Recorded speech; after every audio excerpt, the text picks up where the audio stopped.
जाते हैं। और मैं आपको बता दूं कि इस देश में हर चीज़ की दवा मिल जाएगी, पर जनाब अंधभक्ति की कोई दवा नहीं मिलती। और मैं आपको बताना चाहता हूं कि इस देश का वो हर एक नागरिक गुनहगार है और मेरे लिए वो देशद्रोह के समान है, जो मेरे देश में रहता है और मेरे देश को बर्बाद होते हुए। आज देश की इकोनॉमी जीरो है तो वो चुप बैठा हुआ है, वो अभी भी अंधभक्ति में चूर है। मेरे लिए वो सबसे बड़ा देशद्रोही है। देश की सच्चाई सच छुपने नहीं देंगे।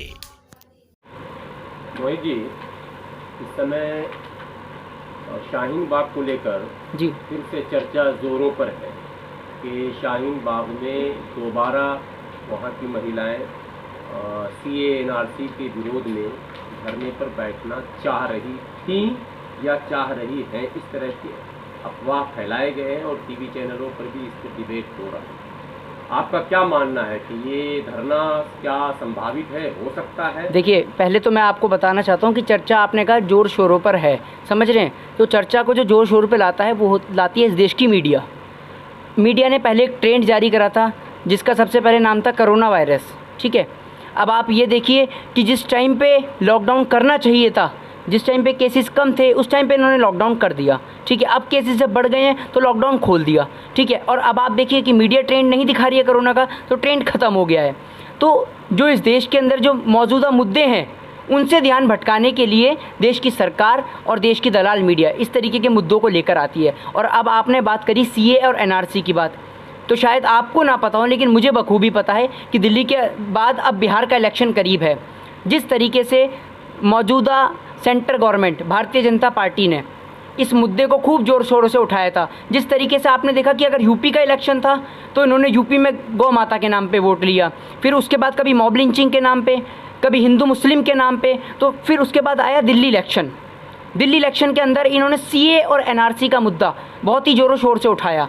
अब उसके बाद इन्हें दिख रहा है कि देश की इकोनॉमी ज़ीरो है, देश की अर्थव्यवस्था ज़ीरो है, सब कुछ देश में ज़ीरो है, बस देश के प्रधानमंत्री हीरो हैं। क्योंकि भैया करोड़ों रुपए का, लाखों रुपए का सूट बूट पहनने वाले देश के प्रधानमंत्री जी, जो लाखों करोड़ों रुपए अपने विदेश यात्रा पे खर्च कर देते हैं, 3000 करोड़ रुपया सरदार पटेल की मूर्ति पे खर्च कर देते हैं, लाखों करोड़ों रुपया अपने खुद के भारतीय जनता पार्टी के कार्यालय बनाने पे खर्च कर देते हैं। तो ये सूट बूट की सरकार, नरेंद्र मोदी जी की सरकार ज़्यादा दिन तक नहीं टिक पा रही है, क्योंकि इसका सबसे बड़ा कारण है कि देश की इकोनॉमी का ज़ीरो हो जाना, देश के अंदर लोगों का रोज़गार ना मिलना और सबसे बड़ी तादाद पर युवाओं का बेरोज़गार हो जाना।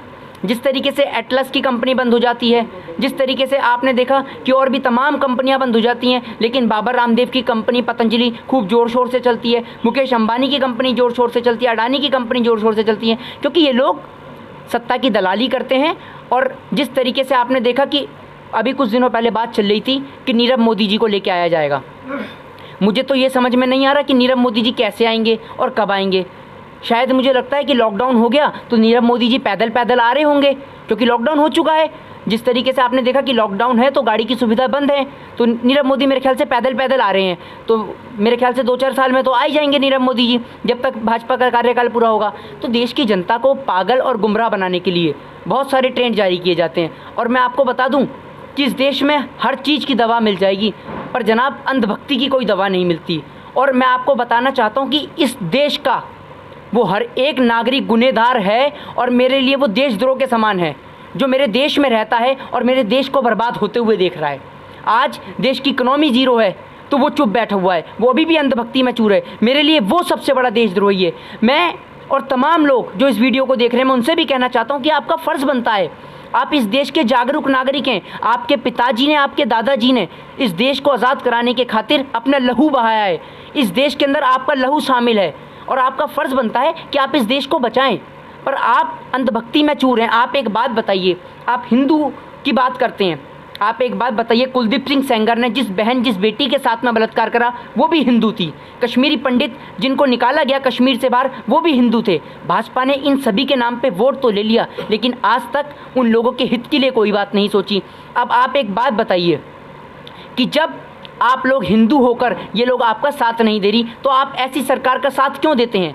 मेरा मानना ये है कि आज देश की खराब अर्थव्यवस्था में आप लोगों का भी उतना ही योगदान है जितना योगदान सरकार का है। आप पे भी देशद्रोह के समान मुकदमा लगना चाहिए, क्योंकि आप इस देश को बर्बाद होते हुए देख रहे हैं। अगर आपको सीखना है तो उन जैसे नेताओं से सीखिए, उन जैसे वकीलों से सीखिए, उन जैसे जजों से सीखिए जिन्हें अपनी कुर्सी से प्यार नहीं है, उन्हें इस देश से प्यार है।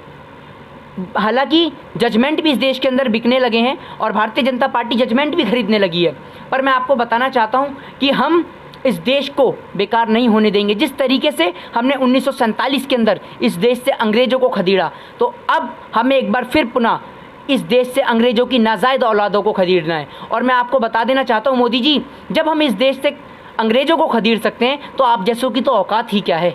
आप जैसों को तो हम ऐसी जगह छोड़ के आएंगे कि आप कभी जीवन में आपकी 7 पुश्तें भी वापस नहीं आ पाएंगी।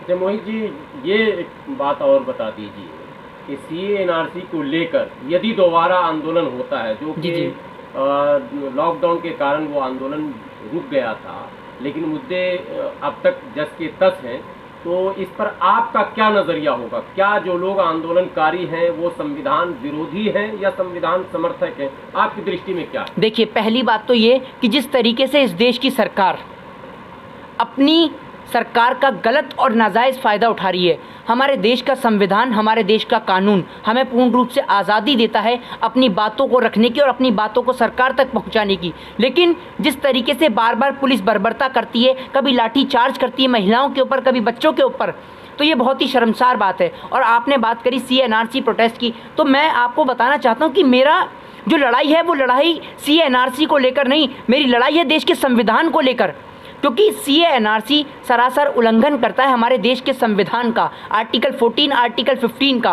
क्योंकि आर्टिकल 14 और 15 कहता है कि भारत एक धर्मनिरपेक्ष राज्य है और यहाँ पर सभी लोगों को समानता का अधिकार है। लेकिन आप लोगों से समानता का अधिकार कैसे छीनने हैं? मैं आपको बताना चाहता हूँ कि एक देश है इंडोनेशिया, जहाँ पर मेरा मानना ये है कि मुस्लिम्स की संख्या 90% से ज़्यादा है, लेकिन उस देश के अंदर कभी भी हिंदू मुस्लिम के नाम पे दंगे नहीं होते। जानते हैं उसका कारण क्या है?